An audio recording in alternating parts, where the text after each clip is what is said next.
Olá, gente, tudo bem? Aqui é a Mika na madrugada. Quanto tempo, né? Não faço vídeo à noite porque a iluminação não ajuda. Eu tenho que falar mais baixo porque faz mó eco aqui. Esse quarto aqui é um grande espaço vazio. Deixa eu mostrar isso aqui pra vocês. É um grande espaço vazio. Eu sei que tinha umas sugestões muito antigas aí no canal de um de nossos inscritos que queria que eu falasse sobre obsessores, né? E aí eu ia fazer esse vídeo, né? Eu inclusive tinha falado que eu ia falar um pouco sobre a minha vida como empata. E aí eu tava pensando isso agora mesmo, antes de dormir, né? Porque eu fiquei pensando, porque tem coisas da minha vida pessoal, não da minha vida pessoal, mas que indiretamente meio que afeta, que tem a ver com pessoas da minha família, né? Meu irmão. E isso me fez lembrar de experiências, sabe, relacionadas a isso. E aí eu queria falar aqui agora. Não tem a ver exatamente com obsessão, o que eu vou falar aqui hoje, mas tem um pouco de. Envolve um pouco dessas questões, assim, sabe?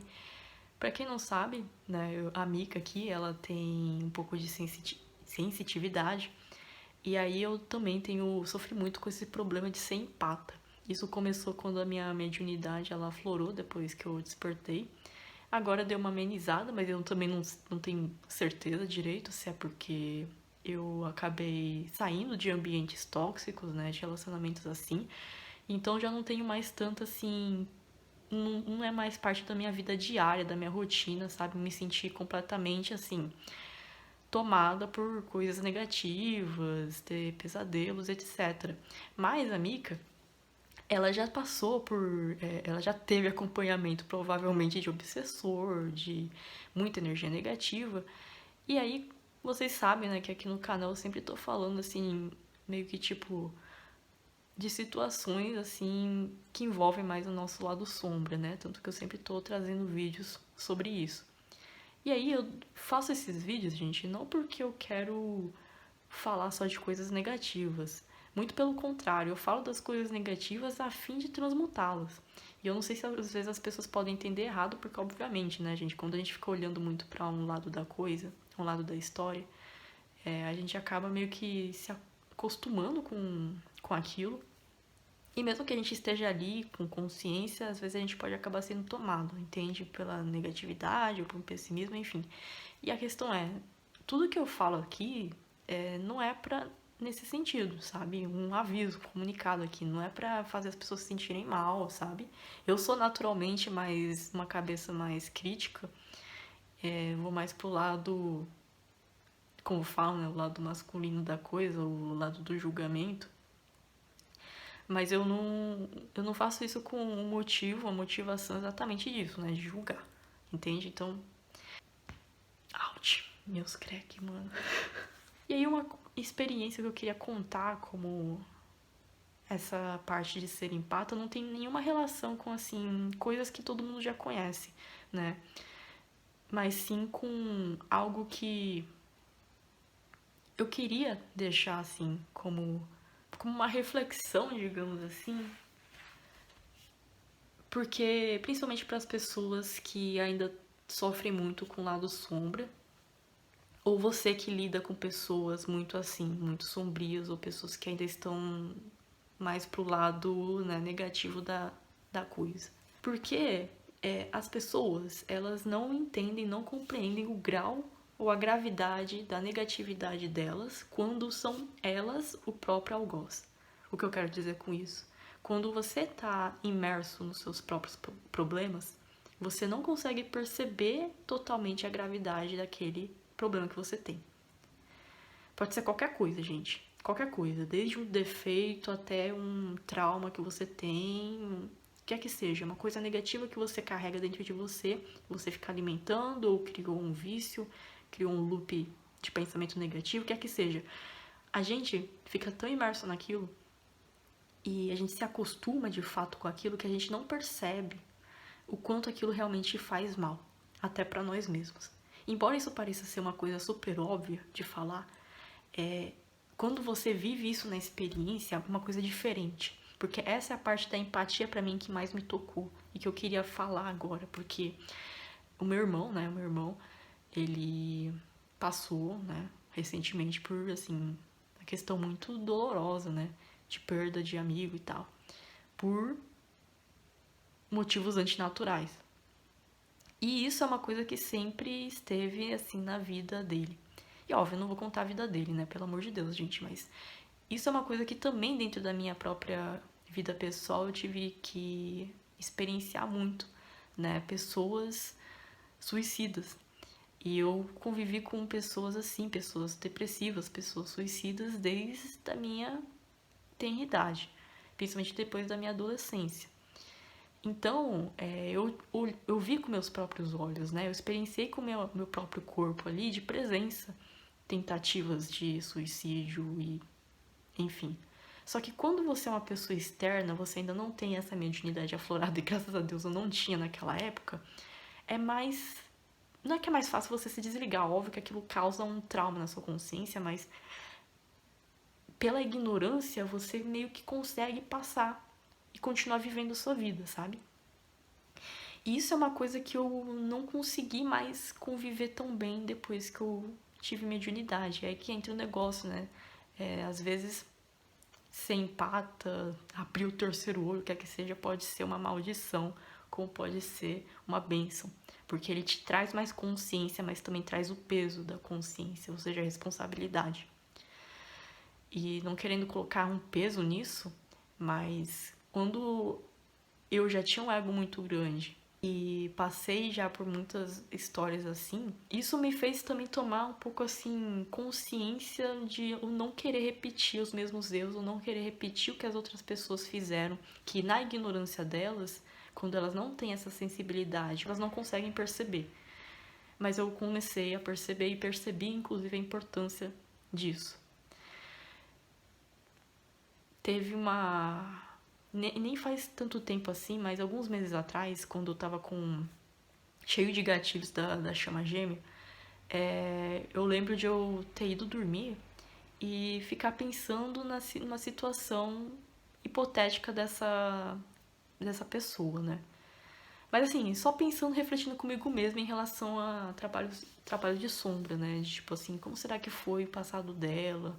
Será que ela sofreu bullying? Ela já falou que sofria bullying, né? E eu fiquei pensando, nossa, como será que é? O quanto será que isso afetou como ele se vê, como essa pessoa se comporta e tal? Porque era realmente, eu literalmente lidei com o eu inferior, né? O ego daquela pessoa muito grande. Então foi uma experiência extremamente dolorosa. E aí eu queria saber por que essa pessoa sofreu bullying, por que ela se tornou do jeito que ela é, porque... E aí o que aconteceu? Eu sonhei naquele mesmo dia, que não foi bem um sonho, mas meio que um flashback, umas rememorações simbólicas, de uma forma simbólica, dos traumas de quem? Da chama gêmea? Não. Do meu irmão. E uns meses atrás, né, eu tava lá em casa ainda, então eu tava literalmente, né, convivendo com meu irmão. Como é que eu não pensei, essa é a primeira coisa, como é que eu não pensei em primeiro na pessoa que tava ali na minha convivência diária? Por que eu não perguntei o que ela, porque ela sofreu bullying, né, meu irmão, ele sofreu bullying. Por que eu não pensei nele primeiro? Eu vou pensar uma pessoa que eu já tava super distante, né? Nem lembrava mais, provavelmente, da minha vida, da minha cara. E por que eu não tava pensando que tinha uma pessoa dentro da minha própria casa ali que tinha sofrido bullying? Por que eu não tava perguntando? Essa foi o primeiro tapa na cara que eu levei. E foi, assim, muito traumatizante, assim. Na pandemia, eu meio que fui servida de vassoura espiritual, literalmente, porque eu tinha pesadelo todo dia. E dizem, né, que os empatas e tudo mais, tem pessoas, obviamente, qualquer pessoa que é um trabalhador da luz, assim, eles são usados, né, pela espiritualidade, pelo plano espiritual, principalmente os encarnados, pra fazer a limpeza energética, né. E isso aconteceu comigo na pandemia, porque na pandemia eu não tinha entrado naquela vibe do medo, do pânico e tudo mais. Então eu tava com uma energia um pouco mais elevada do que a média humana, assim, naquela época. Então eu tinha pesadelo todo dia, e todo dia eu tinha um sonho, assim, que eu acordava, assim, com o coração acelerado e tudo mais. Aí depois que passou a pandemia, aí começou a parar. Mas aí eu tive esse sonho que eu tô contando pra vocês. E o meu irmão, ele passou por coisas assim que, obviamente, ele não contou pra mim. Mas eu vi no meu sonho. Isso é uma coisa que, da minha parte de ser empata, que me tocou bastante, me toca bastante. Porque às vezes a gente, eu não sei, sabe? Pode ser uma visão minha, pode ser o meu julgamento também. Mas às vezes eu tenho uma sensação também de que eu fico muito ligada à sombra. E de que talvez isso não esteja ajudando ninguém. E daí eu pensei nisso, lembrei nisso agora. Como que boa parte desse meu processo e da minha vida, eu tive que lidar com o lado escuro da vida, o lado escuro da força. E de uma forma assim muito curta que aquele sonho foi, mas muito intensa, apareceu várias imagens assim muito impactantes, sabe? É bem deep web mesmo, gente. Que assim, são coisas que eu não desejaria ninguém ver, literalmente. Obviamente, o meu irmão, ele histórico das pessoas, gente, tomem cuidado com isso. A gente tem coisas que a gente vai normalizando, como violência, como sangue, como o que é que seja. Não que essas coisas em si você tem que passar um pano, virar purpurina, mas tipo,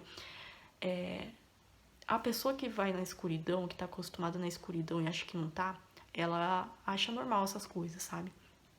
E ela não percebe que isso vai causando um impacto na consciência.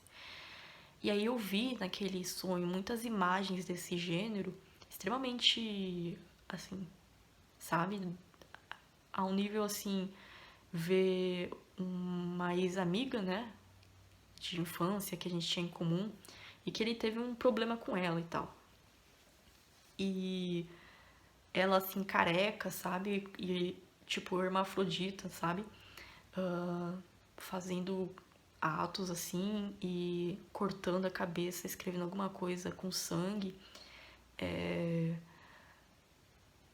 Uma amiga que ele teve, sabe, na adolescência, que também tinha se suicidado, né? Era uma amiga gringa que ele conversava na internet.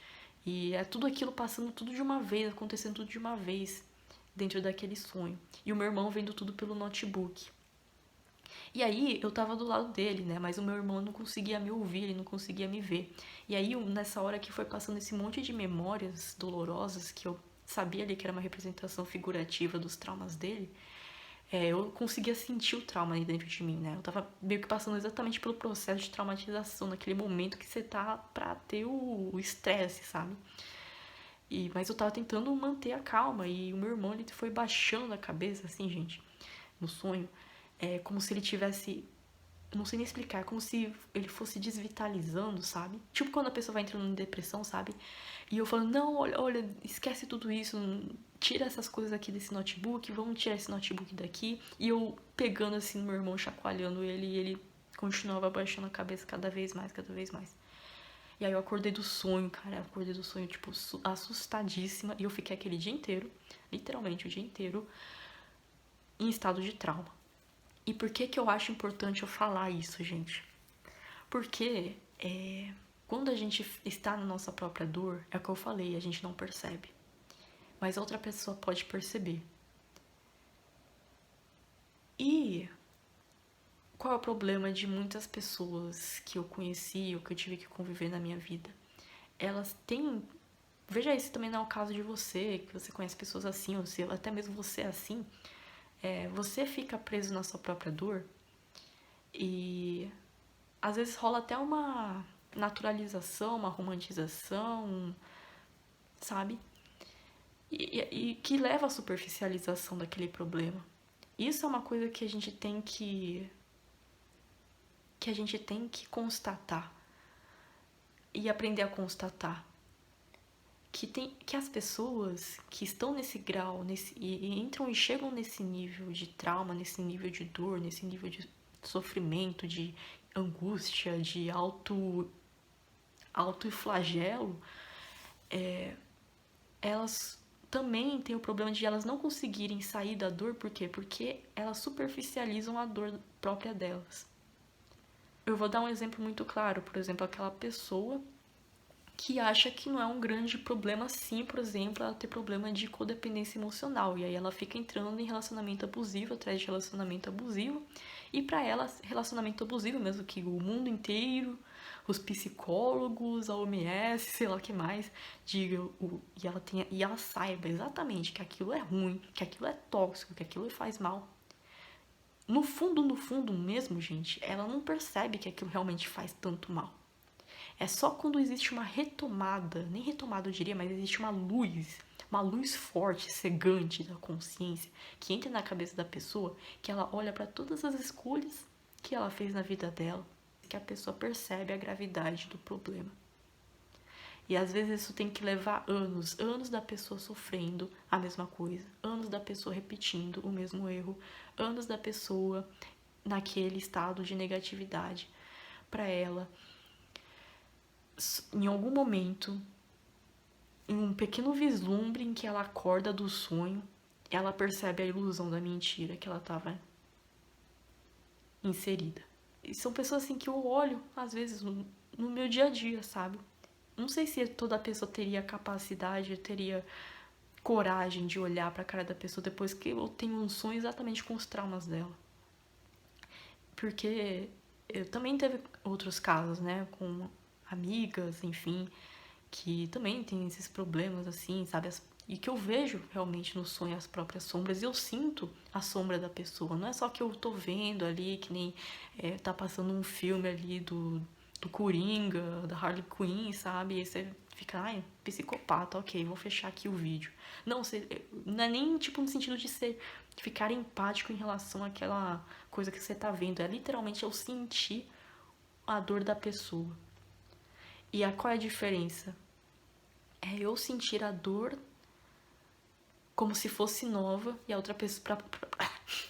Eu sentir a dor da pessoa como se fosse nova, a dor velha que ela já sente. Essa é a questão. Quando a dor se torna velha, a gente não percebe a gravidade do problema. Às vezes a gente pensa assim, porque são muitas coisas assim, sabe? De violência, você vê todo dia na notícia, no jornal, a morte de alguém, notícias assim, aterrorizantes, sabe? Que a gente vai perdendo a nossa própria sensibilidade, sabe? E quando a gente perde a sensibilidade é como se fosse um efeito anestésico, cara. Um efeito, tipo, que você pode ser assim a pior dor do mundo realmente, mas você tá anestesiado, você não sente, sabe? Então a pessoa continua lá botando a seringa. E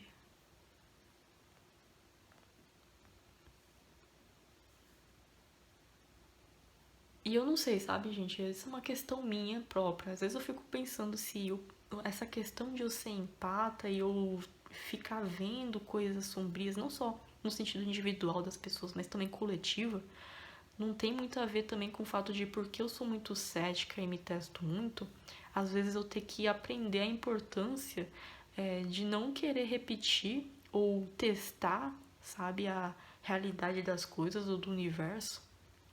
Sei lá, sabe? Principalmente em relação ao lado escuro, porque eu sempre tenho muito esse pensamento: será que isso é ruim mesmo? Será que isso é bom mesmo? E aí eu tento testar, fazendo que é exatamente o contrário. Esse é o nível de realmente, tipo assim, não é uma coisa.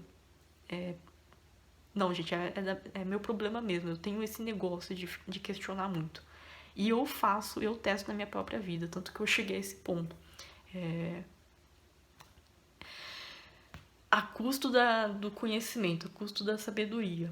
E aí eu me fudi. Eu comecei a cuidar mais do meu corpo, né? E também comecei a aplicar técnicas, né? Certos produtos que me ajudam a me proteger espiritualmente. Então eu não sofro mais tanto com esse problema, sabe? Mas é óbvio que são algumas coisas assim que é muito fora do meu controle. Mas é isso, gente. Boa noite, fazendo cracks aqui, né? E até mais, beijos e tchau.